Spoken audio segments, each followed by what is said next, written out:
জামাতে ইসলামের আমির ডাক্তার শফিকুর রহমানের সঙ্গে সৌজন্য সাক্ষাৎ করতে রোববার দুপুরে দলটির মগবাজারের কেন্দ্রীয় কার্যালয়ে আসেন ইউরোপীয় ইউনিয়নের রাষ্ট্রদূত মাইকেল মিলার। দলটির প্রতিনিধি দলের সঙ্গে ঘণ্টাখানেক আলোচনা হয় আসন্ন জাতীয় সংসদ নির্বাচন নিয়ে। আলোচনায় স্থান পায় সংখ্যালঘু ও নারী অধিকার বিষয়েও।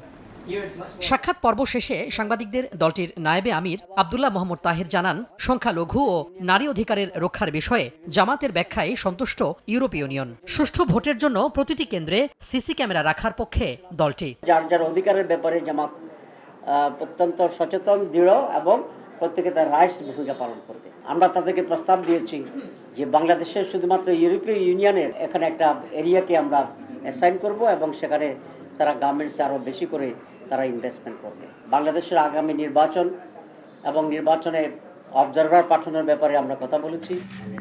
এদিকে সন্ধ্যায় রাজধানীর গুলশানের একটি হোটেলে চীনের কমিউনিস্ট পার্টির সাউথ এশিয়ান জোনের ডিজি সহ ৩ সদস্যের প্রতিনিধি দলের সাথে দ্বিপক্ষীয় বৈঠক করে জামাতের একটি প্রতিনিধি দল। বৈঠক শেষে নায়েবে আমির জানান, রোহিঙ্গা সংকটের স্থায়ী সমাধানে মিয়ানমারের আরাকানকে পৃথক রাষ্ট্র করার প্রস্তাব দিয়েছেন তারা। এতে চীনকে ভূমিকা রাখার আহ্বানও তাদের।